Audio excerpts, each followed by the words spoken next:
Hi నమస్తే అండి. ఈరోజు మనము బెండకాయ టమాటో పచ్చడి చేద్దాము. దానికి కావాల్సిన పదార్థాలు చూద్దాము. బెండకాయ ఇక్కడ 100 గ్రాములు తీసుకున్నాను, సన్నగా కట్ చేసి పెట్టాను.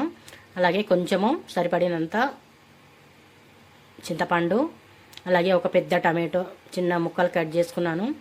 సరిపడా ఉప్పు, 1/2 టేబుల్ స్పూన్ పసుపు, తాలింపు కూరకు ఎండుమిర్చి ఒకటి, జీలకర్ర, ఆవాలు, శనగపప్పు, మినపప్పు, కొత్తిమీర, కరివేపాకు, ఒక 4-5 ఎల్లిపాయ రెబ్బలు, సన్నగా కట్ చేసుకున్నవి పచ్చిమిర్చి, కొంచెం 1/2 ఇంచు అల్లం ముక్కలు చిన్న చిన్నగా కట్ చేసుకున్నాను.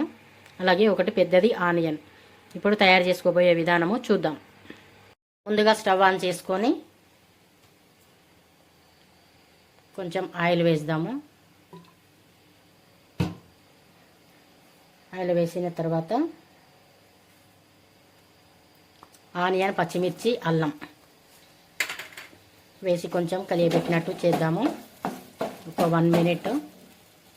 ఆనియన్, పచ్చిమిర్చి కొంచెం మగ్గినాయి కదా, ఇప్పుడు సాల్ట్, పసుపు, టమాటో 3 వేసి కూడా బాగా మగ్గనిద్దాము.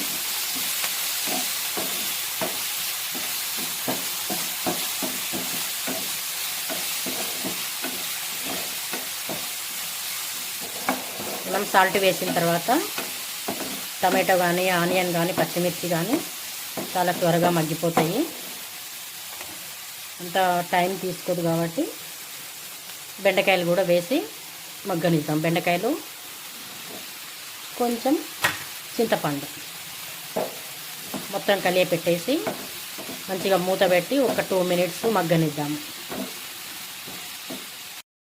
ఒకసారి బెండకాయలు ఉడికినాయో లేదో చూద్దాము. వావ్, చూడండి ఎంత మంచిగా ఉడికినాయి కదా. బెండకాయలు, టమాటో, ఆనియన్, పచ్చిమిర్చి అన్నీ ఉడికిపోయినాయి. ఇప్పుడు స్టవ్ ఆఫ్ చేసి ఒక పప్పు గుత్తి తీసుకొని మెత్తగా తురిమేద్దాము. లోపు కొంచెం చిన్న ఎల్లిపాయలు కూడా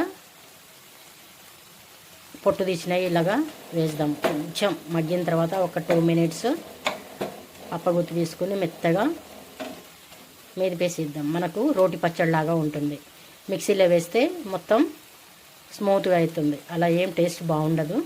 కచ్చపచ్చగా ఉంటేనే టేస్ట్ చాలా బాగుంటుంది. కానీ రైస్లో పెట్టి తింటుంటే మనం తినకుండానే జారిపోతుంది. చాలా టేస్ట్గా కూడా ఉంటుంది. ఇప్పుడు మనం స్టవ్ బంద్ చేద్దాం. ఇప్పుడు ఒక పప్పు గుత్తి తీసుకొని మొత్తం ఇలాగా మెత్తగా మెదిపినట్టు చేసేద్దాం. మనం రోటి పచ్చడిలాగా కచ్చపచ్చగా ఉంటుంది. అప్పుడు చూడడానికి బాగుంటుంది, తిన్న టేస్ట్ కూడా చాలా బాగుంటుంది.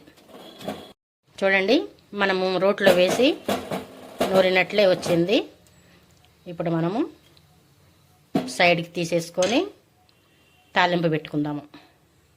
స్టవ్ ఆన్ చేసి ఒక బౌల్ పెట్టి కొంచెం ఆయిల్ వేద్దాం. వేసి కొంచెం లైట్గా వేడైన తర్వాత ఎల్లిపాయలు కొంచెం పొట్టు తీసినవి ఉన్నాయి కదా, ఇవి వేసి కొంచెం లైట్గా ఫ్రై అయ్యే వరకు ఫ్రై చేద్దాం. ఎల్లిపాయ కొంచెం ఫ్రై అయింది కదా, ఇప్పుడు ఈ పోపు గింజలు మొత్తం వేద్దాం. జీలకర్ర, ఆవాలు, శనగపప్పు, మినపప్పు, ఎండుమిర్చి. ఇది కొంచెం ఫ్రై అయిన తర్వాత కరివేపాకు తీసుకొని కరివేపాకు వేద్దాం. పోపు కూడా మంచిగా వేగింది కదా, ఇప్పుడు కరివేపాకు వేసి అలాగే కొంచెం కొత్తిమీర కూడా వేసి ఇలా కలిపేద్దాం.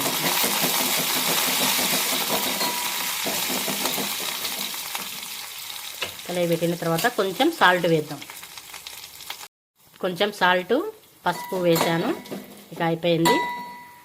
స్టవ్ ఆఫ్ చేసేసి రండి, బెండకాయ టమాటో పచ్చడి రెడీ అయిపోయింది. కొంచెం గార్నిష్ చేసుకుందాం కొత్తిమీర వేసి. హెల్త్కు చాలా మంచిదండి. రైస్లో తింటుంటే మనం చాలా టేస్ట్ ఉంటుంది. నచ్చితే ఒక లైక్ చేయండి. Thank you.